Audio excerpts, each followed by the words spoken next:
There we go. So, Mr. Mike Nisbet.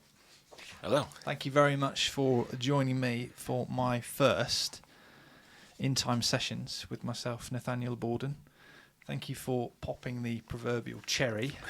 Yeah, I really do appreciate that. If it was going to be anybody, it would be you. So I do thank you for that. My pleasure. Thank you. No, honestly, it's such a pleasure. As you know, I'm a big fan of you and your work, and I've been listening on and off, but not religiously, if I'm honest. What I've listened to, you're very poignant with your words and your lyrics, very deep, very dark. So we're going to go into that. Cool. First question, though. So I've got a few lined up, go. obviously, as I should.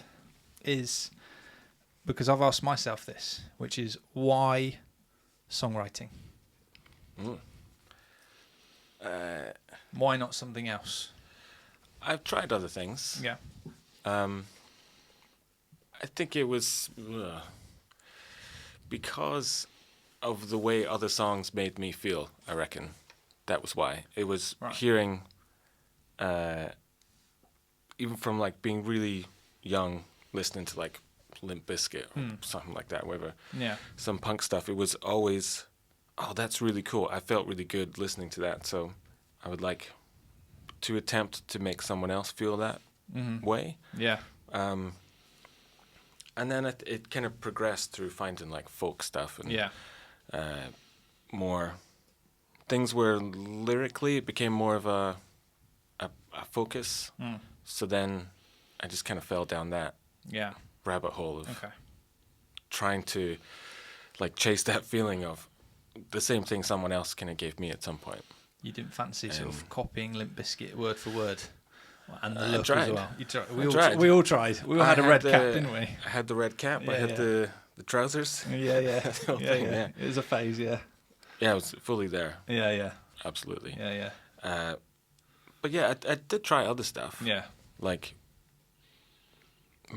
drawing was always pretty big, I suppose, and trying to do anything kind of artistic in that way. But I wasn't very good at it. Okay. But you felt like with writing and singing that was kind of. I think I could kid myself into thinking I was really good at it more than the other things. Yeah. And I enjoyed it more, I suppose.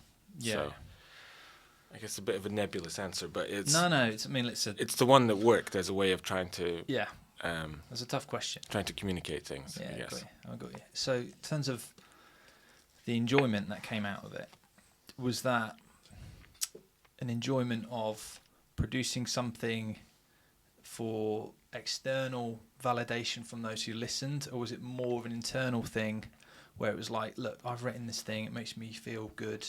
Or was it an enjoyment of playing, or was it maybe all three, all of the above? I think all of the above, for sure, but in different measures over different time, depending on when it's happening. Initially, it was 100%. I figured out I could write a song. Yeah. So then being able to do that was the satisfaction of that was the coolest thing in the world. Yeah. And then playing it to other people, that was good. Yeah. And I liked if they liked it. Yeah. But it definitely wasn't. There was no kind of fourth thought of like, oh, I think this will be good and people will like it. It was probably to a negative degree. Yeah. Sometimes, not considering what anyone else would think about it. Okay. Whereas now I think there's more of that in the mix of thinking like, oh, maybe if I do it like this, not to like try and pander or something or get more attention, but just a song I think works better if other people can connect to it and it communicates something. Yeah. Whereas initially, it was all a bit too cryptic, and I was the only one who would understand what it was. So I can totally relate to that, and I think if you agree, I don't know, but in the early stages of when you're writing songs for the first time, they can be very long-winded and quite repetitive, and a lot of those like handful of those early songs that you might write. They're almost all the same kind of song, aren't they? Yeah. You could even, make them all a song, couldn't you?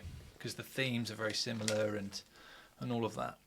and then going to what you said later there, you do become a bit more formulaic with and more aware of what you feel would have more of an impact onto others. Yeah, for sure, because you move from it being about you to it being like gifting something to other people to appreciate. Yeah, more so.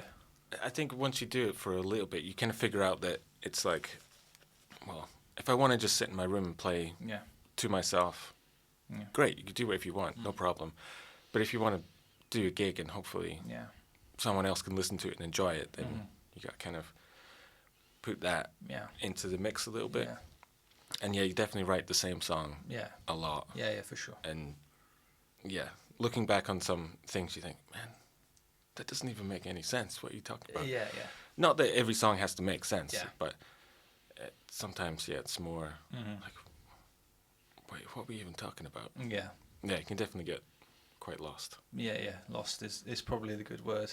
And I think, having you now say that, listening to Get Dead when it first came out in 2023, which is amazing. For those listening, please listen to Mike's album Get Dead. It is. Thanks, man. It's really amazing. It really is. And then I refreshed myself before today, as I should. And I've found that there's a theme, where there's a sense of being lost, perhaps, or a sense of longing, but vulnerability as well. I find. Would you agree with that? Was that accurate? I think so. Yeah. Definitely with the kind of lost aspect of it. Yeah. And I think vulnerability, I think that's more, it's a hard thing to kind of, to let yourself do. Yeah. When writing, even like being alone at home, Yeah. you can kind of try and make it feel vulnerable, or you can kind of kid yourself into thinking it's vulnerable. But there was, I listened back to it last week sometime for the first time in a while, and there was a few parts I was like, I'd forgotten some parts of it that were a bit like, it's not embarrassing, it's the wrong word, but you feel a little bit like, I maybe said too much, but yeah, uncomfortable with being vulnerable, But that's part of, I think, why. I think that's part of why some folks like it, because you got to kind of like share a bit to or you got to like risk a bit of it, I suppose. That's just show yourself a little bit. Yeah, it's a balance of not, in a weird way, oversharing, because then you increase the vulnerability, and that can make people feel even more uncomfortable, and almost people can't always relate to it, because you almost have to then become very specific in what you're saying, and not everyone can perhaps relate to that. Yeah. So if you have to leave a slight sense of vagueness, don't you, with your writing, so that you feel like, as you said earlier, about trying to accommodate or cast your net a bit wider. Yeah. Yeah. There is, but it feels like there's a strange balancing act there, because if you're too vague, then it's too vague. It doesn't sound like anything. Yeah, it's a balance. And sometimes being really specific about something is the thing that makes it kind of come alive or something like that. It's it can feel maybe too specific, but then that actually gets through to people. I'm not entirely sure how or why, but that the things that I've heard back from people about some of the songs, it's the specific, the weird little specific thing that I thought, that's a bit too, that's a bit too my world. No one's gonna understand it. That did get through. Got you. Yeah. I don't know why. No. I completely get it. Yeah, what you think is where people may not understand or relate, or it can even be like a throwaway kind of line you've just put in there to make the song work, if you like. Yeah. That's the hook, or that's the thing that people have. And it's almost like sort of punctuation, isn't it? Those little parts of the song, like the detail, or it's the focus of the song, and everything else can be the colour palette, maybe. I don't know. Yeah, I think it gives it personality as well, because a lot of it's like really kind of like clean extremely high-end pop songs. Yeah. They're quite general Yeah. with their language stuff. So loads of people like it, so that does work. Yeah. But the kind of thing that I'd like to listen to, and I think probably you listen to, Yeah. that specific, like, just details of things in the room that might not make much sense to most people, but then to some, it's like, oh, I totally get that. Yeah. That makes sense. Well, that's it, isn't it? I mean, you know that whatever you do in music and in writing songs, that your songs aren't always going to appeal to everybody. Oh yeah, absolutely not. So it's it's tough, isn't it? Because you want to, you want to have a big outreach, and you want to make an impact in a way to as many people as possible. So I guess it's within your niche, isn't it, of going down that avenue rather than trying to please everybody. Yeah, it's a balancing act, I suppose, because you can also do that. I mean, I'm sure everyone who writes songs has at some point sat down and tried to write something that sounds like X person or whatever, to try and think, I'll write my hit song today. Yeah. Let's do it. Yeah. And it never really works. It doesn't. Maybe some people can do that, but I can't. No. It's much more nebulous and doesn't make sense. No. And I think, like most things, you try to force it to happen or try to force something out of you. I think from where it gets pulled from your deepest, darkest, most vulnerable part of yourself, right? It's there's a resistance there. It's like, well, I you know that you can write it and you know that you can do it, but until you've come to terms with it, whatever the topic might be, it's, I don't know. I always found, for me, it was very, because I've done that. I've tried to force a song out of me and thinking, let's do this, and as you say, this is what works now, etc., etc. And I don't like it. I'm like, that's not genuine, is it? It's not a real thing from you. It's forced, and then it comes across as a bit fake, really. And you know it. It's like it's like a secret, isn't it? And sometimes those are songs that people quite like, and then, how come you don't play that song anymore? Yeah. Oh, well. Yeah. I don't like it. I don't like it. It's not me. Doesn't make sense to me. It's not. Yeah. But I guess, then it gets a bit woolly because, someone likes it, so it's not useless. But true. It's hard to. Yeah. You want to be able to stand by it and like, cool. This is my thing. Yeah. You want to like it. Yeah. Yeah, you gotta have like the good intentions, I suppose. Yeah. Because it goes back to why you do it, which is, for you, isn't it? So it's your music's a reflection of you, isn't it? Yeah. So if you don't like it, that's not me. I didn't like it. I know I wrote it, but I didn't. Yeah, it's a good point, actually. Yeah. Yeah, it is you. I guess even the bad songs are you, and the in between ones are still you. Yeah. Well, I mean, look, tell me about the bad songs. I mean, what makes it a bad song? That's a hard thing to say. I'm throwing them at you, Mike. Like, what is horrible questions. What is a bad song? Yeah. What is a bad song? Yeah. For you. For me, it's one that doesn't. If I don't believe it, I guess that's a good. That's a pretty good starting point of switching off. Yeah. From other. Yeah, it's hard sometimes. If you write something, you think. They always change. Like, so many songs change all the time. Like, they can kind of morph, and suddenly you're like, oh, maybe this is actually about something else that I didn't really consider. Got you.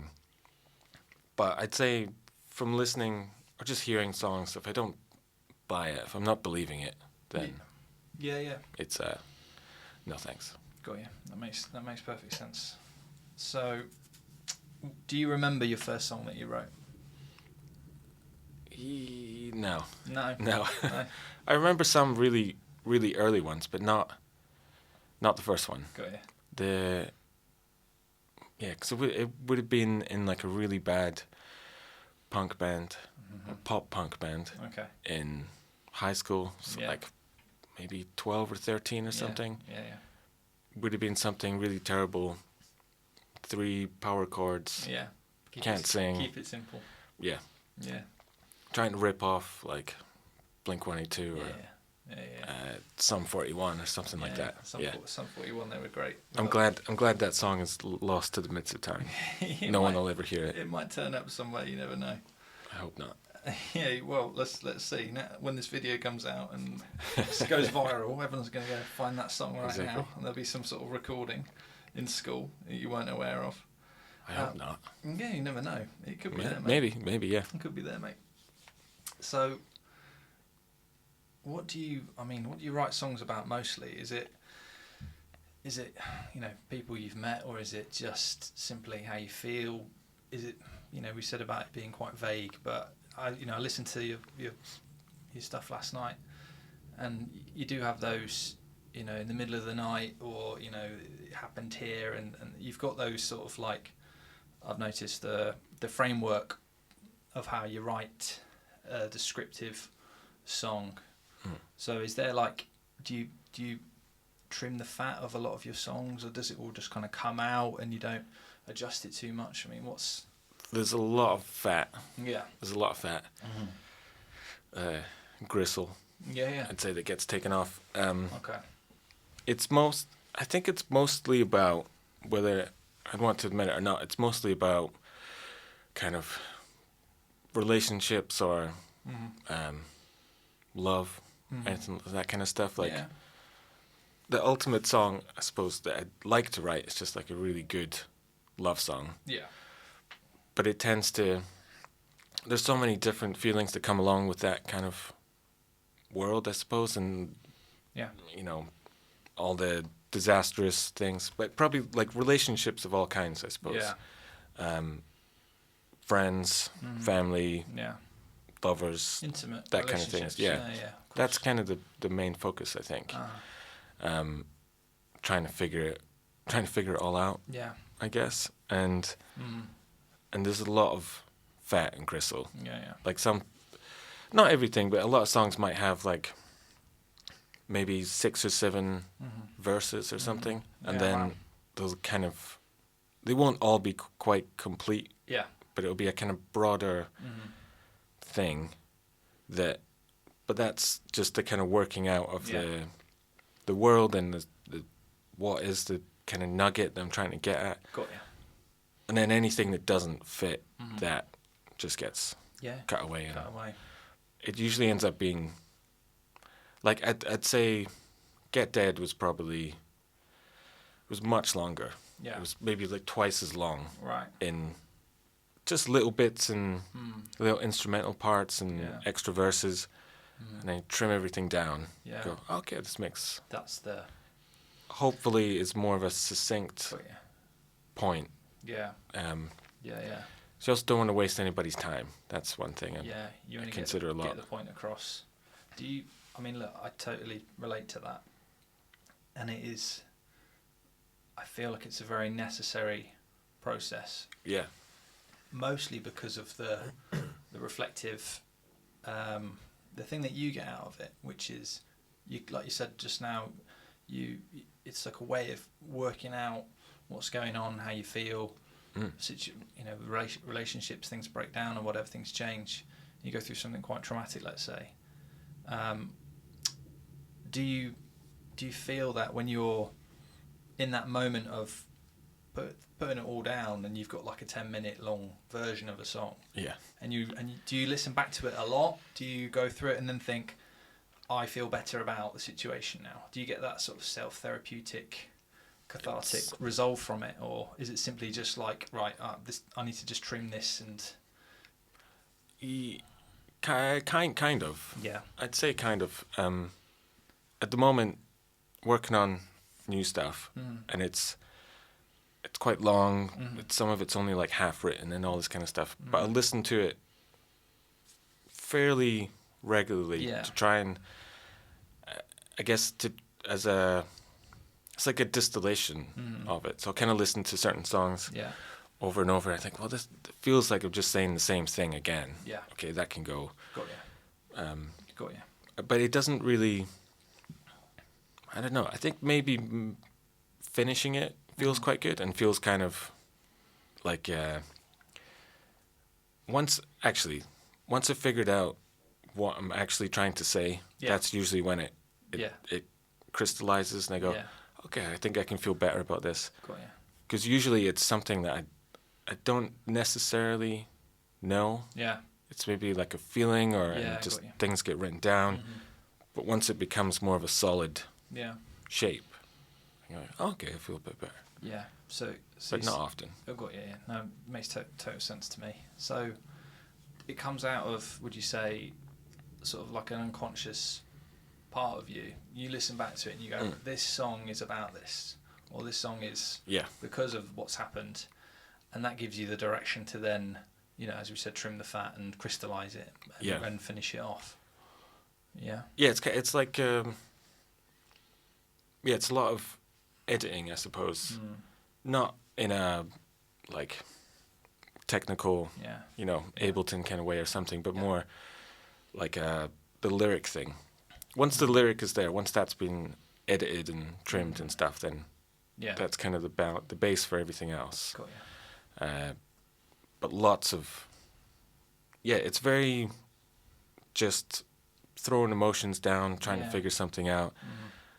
Then it'll, not always, but if it's gonna work, it'll kind of suddenly crystallize and I'll go, oh, that's the thing. Yeah. Cool, let's go. Yeah, you go down that avenue. Then I can finish a version of it, and then that's how it gets there. Yeah.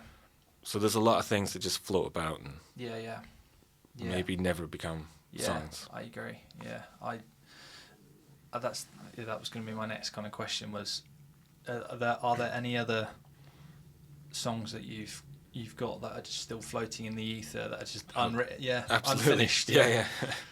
Yeah, it's a horrible feeling, isn't it? It's just sometimes. Yeah. Sometimes it's some of them.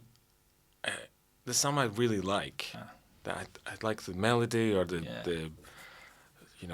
the chorus or something. It's like, that's just kind of cool, but it's just not a full song. It's maybe like one verse and a chorus.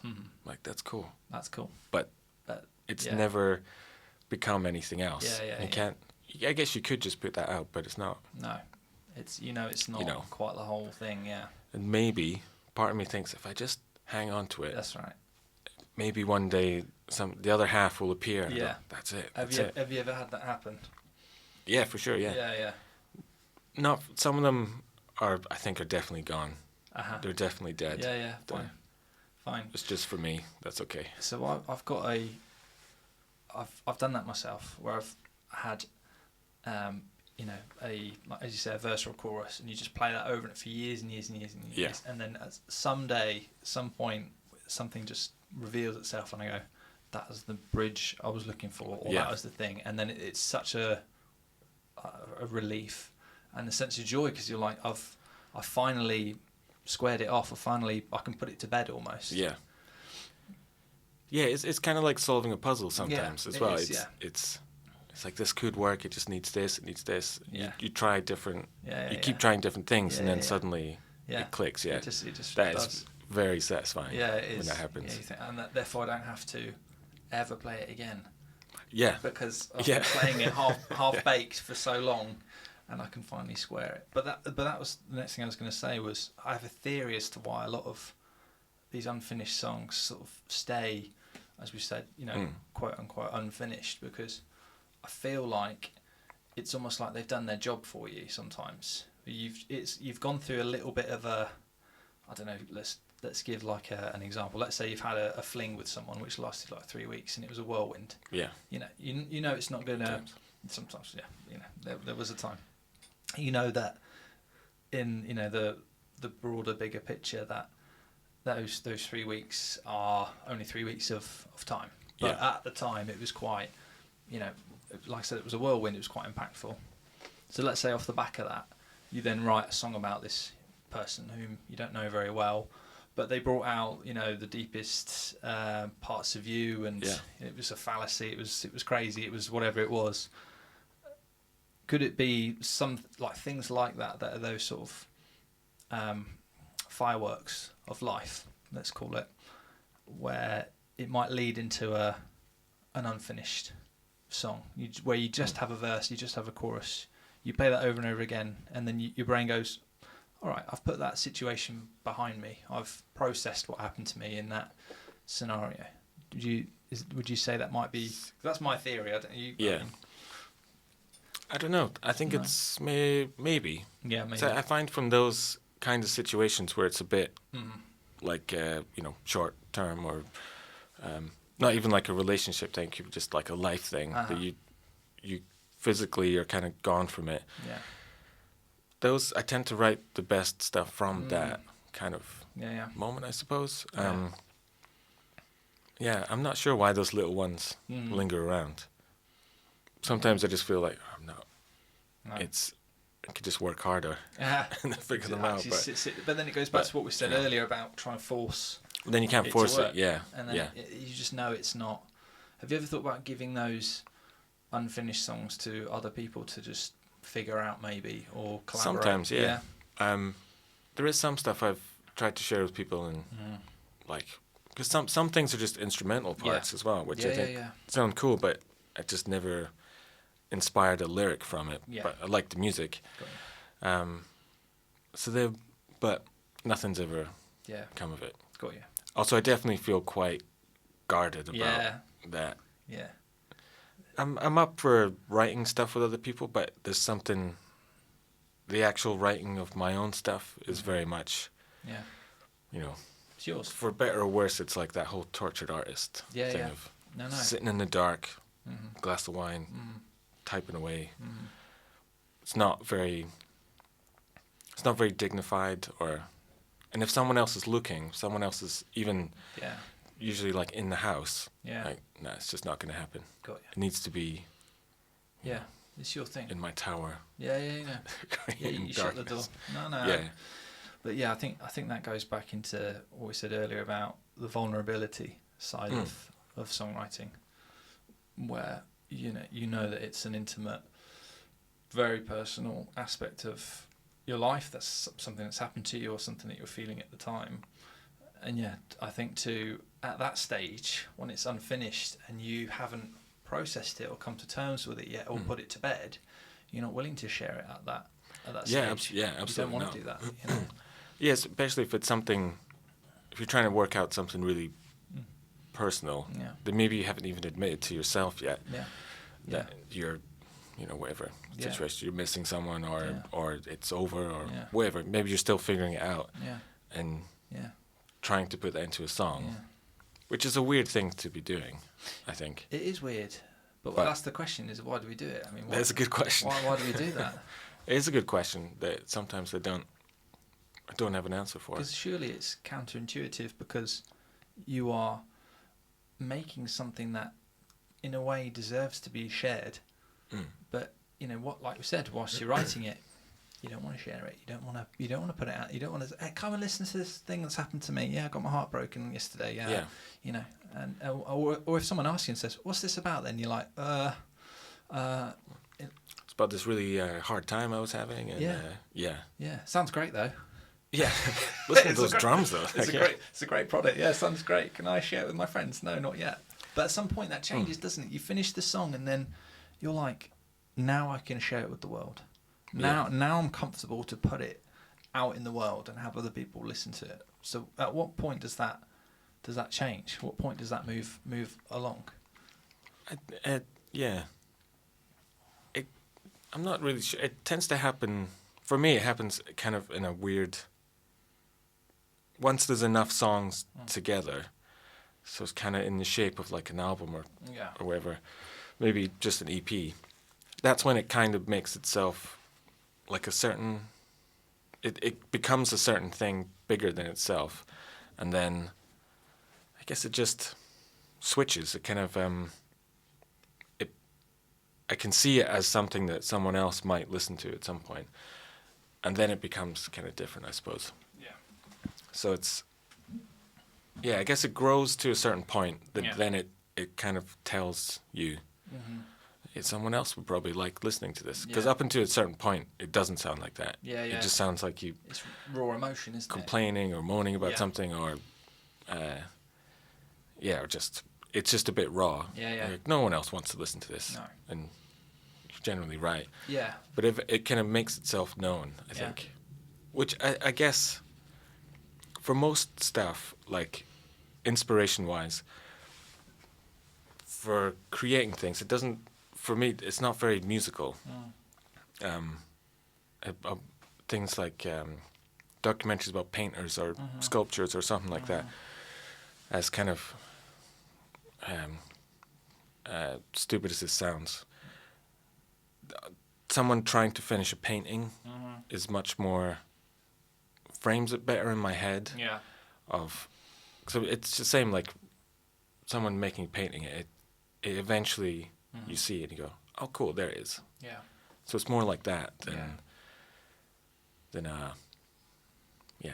I guess that gives it some kind of shape in my head of that. Oh, there, it's finished now. No, it's a good comparison. You know, I think the other thing I find as well is, I think with like producing, and then so you know we've moved on from now talking about when the song comes and then the raw emotion of it and the vulnerability side of it, to then us squaring it and understanding it, reflecting upon it, and then moving into then recording it and producing it. And I don't know about you, but one of the best things that I got told from a producer was, when you're recording a song, technically it's never finished. You can always constantly be editing it and changing it and tweaking it and messing with the levels, and let's bring this guy in and let's build it up, or let's trim it back. It's like, at what point for you do you think, that's it, I'm done, that song's done? Is it when you're like, I'm sick of hearing it?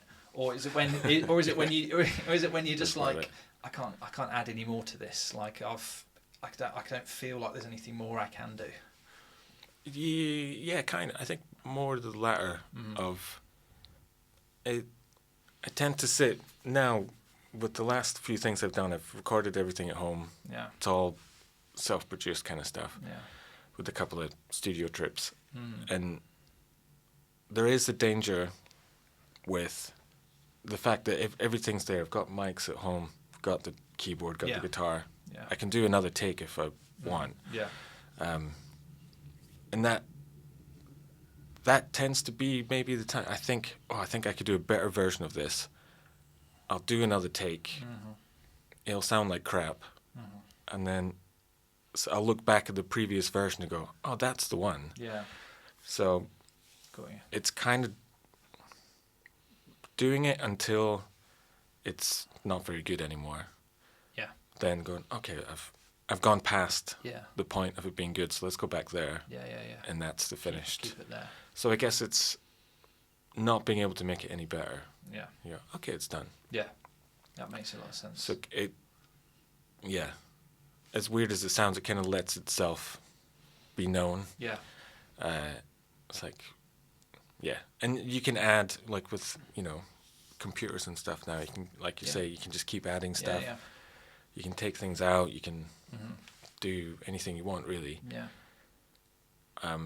So there's also attempting to find a balance between being able to edit it and letting it be a bit grungy. Yeah. Not over. Understand. What's the word? Over knobbing it. I'm sure there's a better word, but I think that's probably very I think accurate. that's probably quite good. Yeah, I like that. So let's talk about some songs then. I mean, for me, you've got some amazing lines. I'm obviously not going to go through all of your songs, of which there's many, and they're all really, really wonderful in their own right. The song "Running," you have a line which hit me straight away, and I think, going back to what I said about, you have these punctuation marks, these sort of details that, I don't know, really strike and just get under it, under the skin for people. I think that one of the lines you had there was, "Forget yourself so easily." Is that, where did that come about? What was that line about in particular? I think it was, like the whole song is really just kind of on the nose title about like running away from yourself and stuff like that. So in an attempt to make yourself face your own kind of shit, it's like, okay, well, admitting that you're running away from stuff. And I think, I'm not entirely sure exactly the line, but I think it was just that sometimes it can feel quite blown by the kind of the seasons of myself. Yeah, Suddenly I'm like, I'm over here and there's a bunch of new people and you know, getting distracted by stuff, and then you come back to yourself and go, oh, it's kind of, you know, forgetting your authentic self. Yeah, your kind of values and stuff. And you're like, what was I doing over here? This was, you know, and it could be like a job or relationship. You just get kind of carried away in a different place. You're like, no, come back to yourself. Yeah. Which I think happens to most people probably, but definitely quite often. Yeah, totally. Yeah. No, totally. I also listened to Don't Go as well, and just a little comment on that I just wrote, I love the guitar licks in that. There's something about just having those where, I don't know if you agree, but sometimes I find that where the vocal can't, I don't know, hit the nail on the head, do you find that having those little guitar licks or those little punctuation marks again are needed? Is that something you find as well? Yeah, I think so. Yeah, it's just to give it some extra to kind of enhance the whatever you're trying to say with the song. There's a lot of pulling in and out of stuff of there being too much. Like I'm really against guitar solos. There's so many. It's too much. I'm not, unless it needs it, or it's really saying this is the guitar part. Then absolutely not. Got you. Okay, interesting. But just as another way of like having less fat. Yeah. Unless it needs to be there, then absolutely not. Got you. Okay. But that's just. It's just personal preference. It's just a personal tick. No guitar solos. No guitar solos. I mean, definitely, I can understand that. Totally song dependent.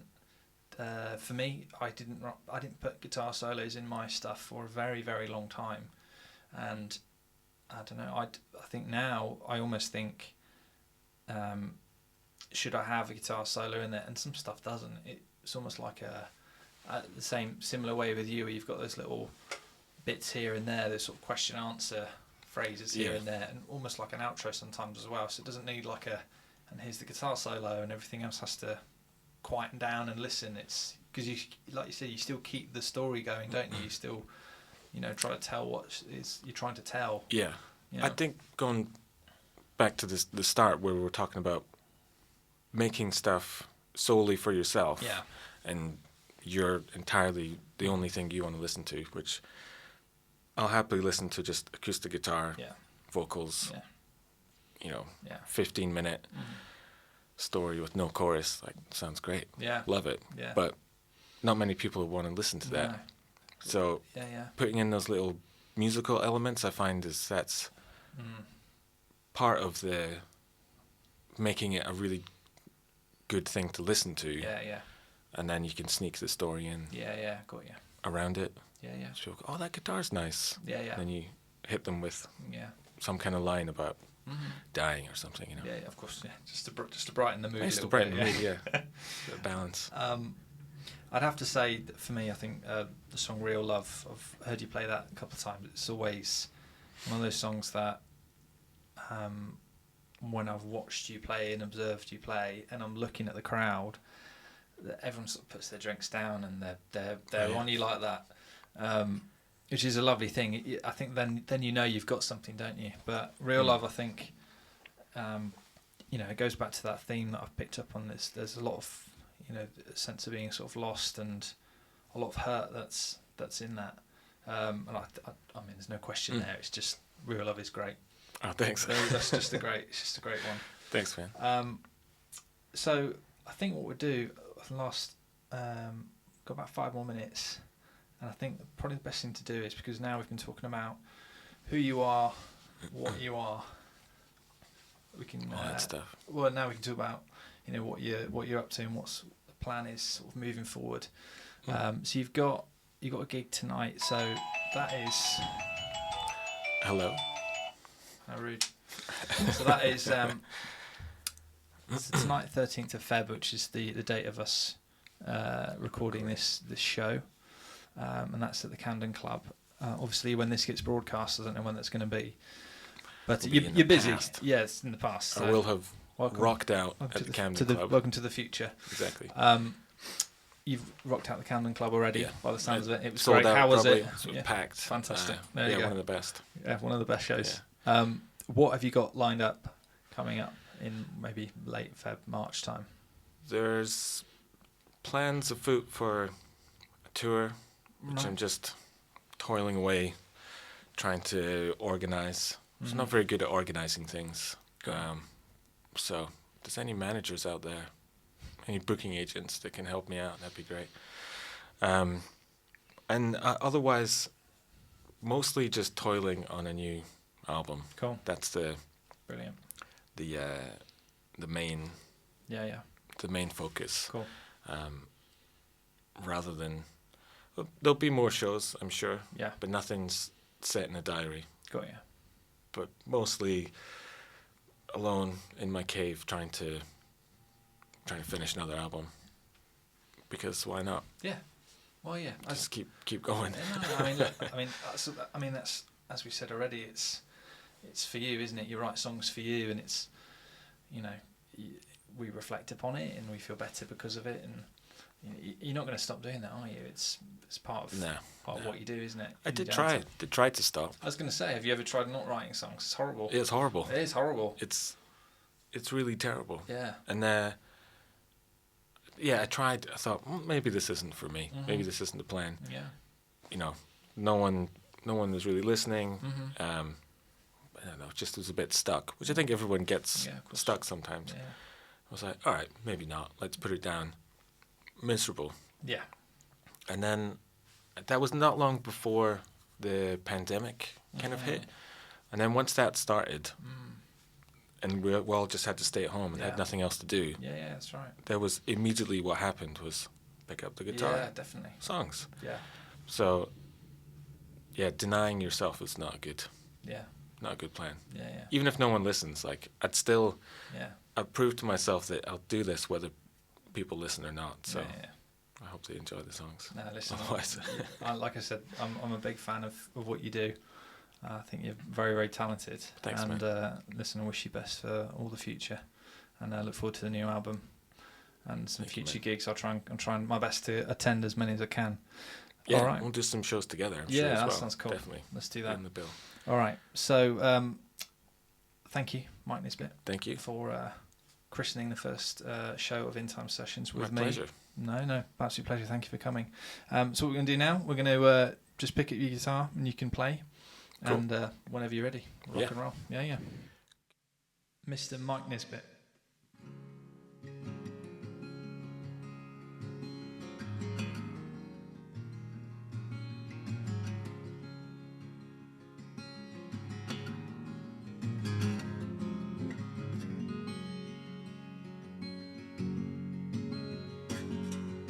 I'm a ghost, a little lightning rod and lost, always thinking about God in the short term, on borrowed time, how long, always looking for some company.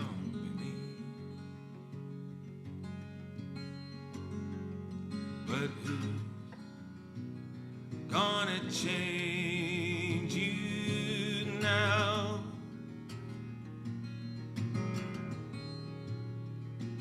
Who's gonna change you now?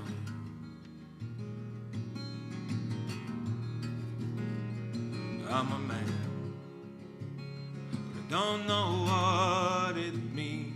Or if I can hold it inside the seams from the strangers and all that flavor in Cold War. It's only seconds, minutes, and I'm gone. So who's gonna change you now?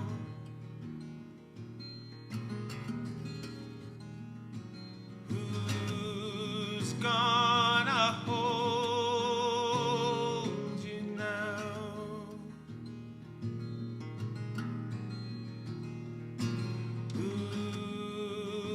Who's gonna change you now?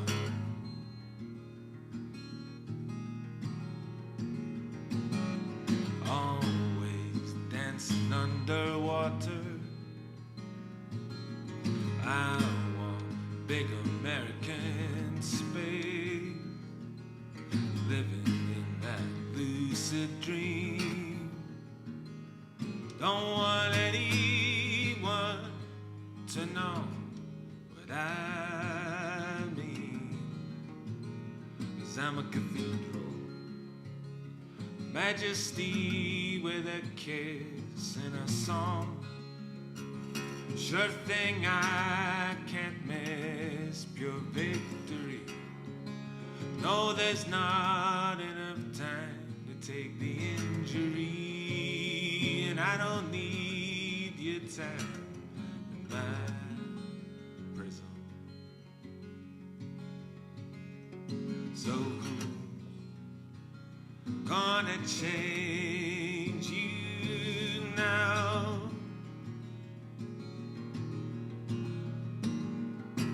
Who's gonna love you now?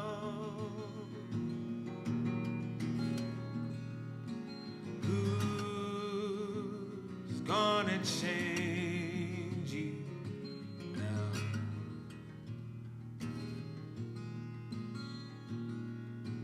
Who's gonna change you now?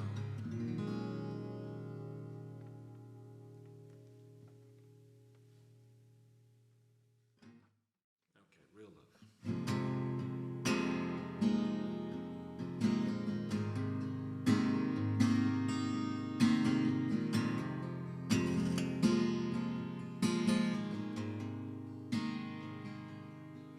I left in the middle of the night.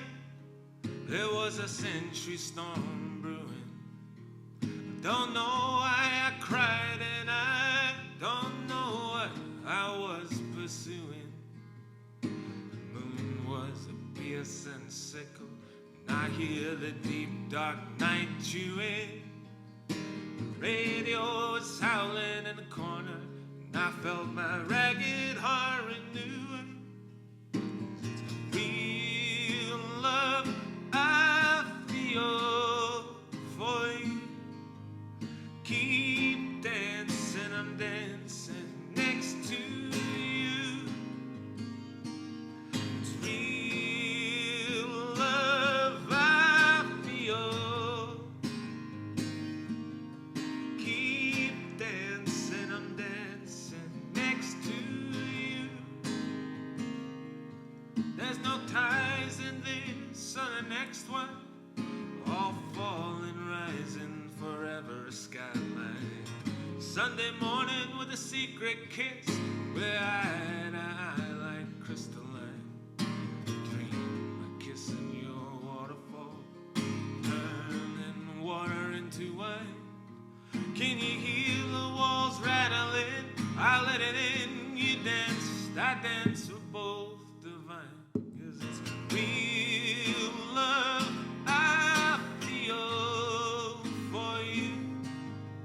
Keep dancing, I'm dancing next to you. It's real love I feel. Keep dancing, I'm dancing next to you. Oh, you heard that song that night. I could hear it ringing right through the light. You were a hurricane, the warm night rain. God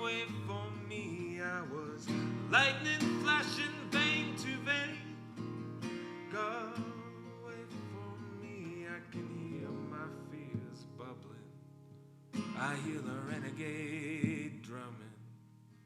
I hear the sweet song you're humming. I'm coming. It's real love I feel for you.